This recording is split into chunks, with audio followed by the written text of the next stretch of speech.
कामचोर बहू। कांता बहन की दो बहुएं थीं, बड़ी कल्पना और छोटी प्रिया।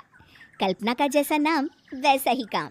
सारा दिन कल्पनाओं में रहती, ना कोई काम करती ना कोई धाम। अरे कल्पना बहू, जरा अच्छी सी चटनी पीस दे, आज कुछ मजेदार खाने का मन है।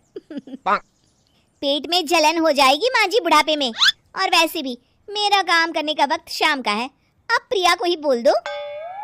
इतना कहकर कल्पना वहां से चली जाती है। कांता कल्पना के ऐसे रवैये से काफी परेशान रहती हैं। मैं बना देती हूँ माँ चटनी, ऐसा बोलकर प्रिया माँ को चटनी बनाकर प्लेट में खाने को देती है कि तभी वहाँ कल्पना आ जाती है। अरे वाह चटनी, जरा चख कर तो देखूं, बड़े दिन हो गए। अरे नहीं बहू, तू तो रहने ही दे चटनी खाना, पेट में जलन हो जाएगी। इतना कहकर कांता और प्रिया दोनों हंसने लगते हैं। कल्पना सारा दिन या तो मोबाइल में यूट्यूब देखती या फिर सोती रहती। उसका कमरा भी बिखरा और गंदा रहता। एक दिन कल्पना का पति अशोक उससे कहता है, अरे कल्पना, जानवर भी उस जगह को साफ कर लेता है जहां वो बैठता है, तुम तो इंसान हो, कैसे इतने गंदे कमरे में रह लेती हो? देखो सारा सामान यहाँ वहाँ बिखरा पड़ा है। ज्यादा अपनी माँ का बोल ना बोलो। हाँ, कमरा तुम्हारा भी तो है, गंदा लग रहा है तो साफ कर लो। पता नहीं तुम्हारे साथ मैं कैसे जिंदगी बिताऊंगा। इतना कहकर अशोक वहां से चला जाता है।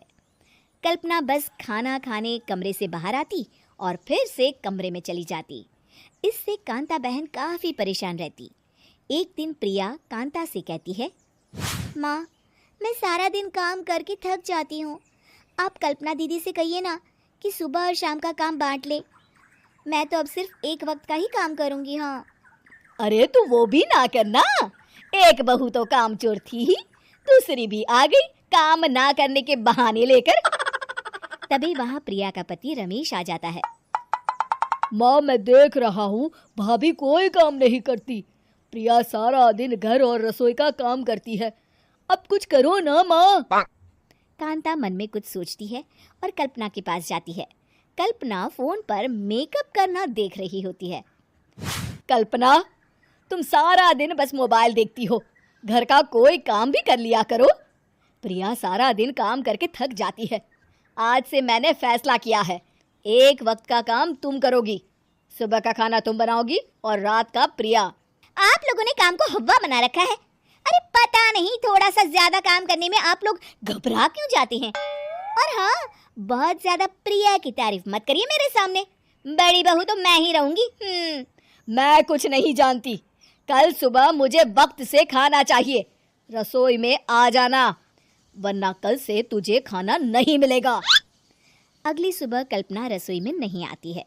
वो देर से सोकर उठती है और बाहर आकर कहती है, अरे भूख लगी है, आज खाने में क्या है?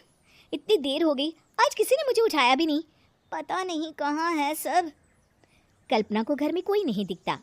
वो रसोई की तरफ जाती है जहाँ बड़ा सा ताला लगा होता है। अरे रसोई में ताला?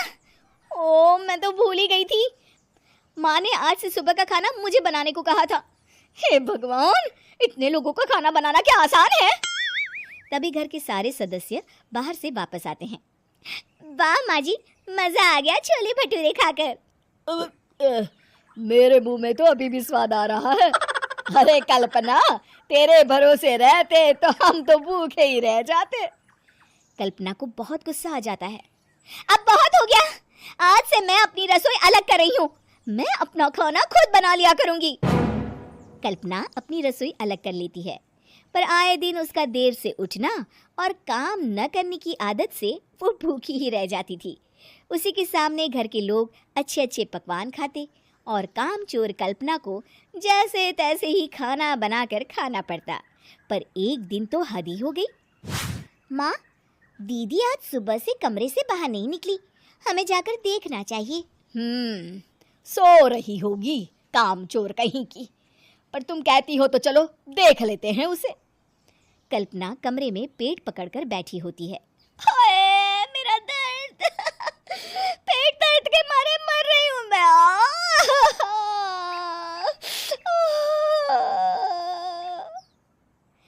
दीदी क्या हुआ? पेट में दर्द क्यों हो रहा है? डॉक्टर को दिखाया आपने? माँ। कल्पना खड़ी होती है और माँ जी के पास आती है। मुझे माफ कर दीजिए, अब से मैं सारे काम में मदद करूंगी, कभी आलस और काम चोरी नहीं करूंगी। हाँ हाँ, वो तो ठीक है, लेकिन अचानक क्या हो गया जो तू काम करने को तैयार हो गई? काम चोर कल्पना। माँ, लगातार बासी और उल्टा पुल्टा खाना खाने के कारण मेरे पेट में इन्फेक्शन हो गया है। काम ना करना पड़े इसलिए मैं 2 दिन का खाना एक दिन ही बना लेती थी। बासी और खराब खाना खाने के कारण लेने के देने पड़ गए। पेट में दर्द हो रहा है। चलो अच्छा हुआ, देर आए दुरुस्त आए।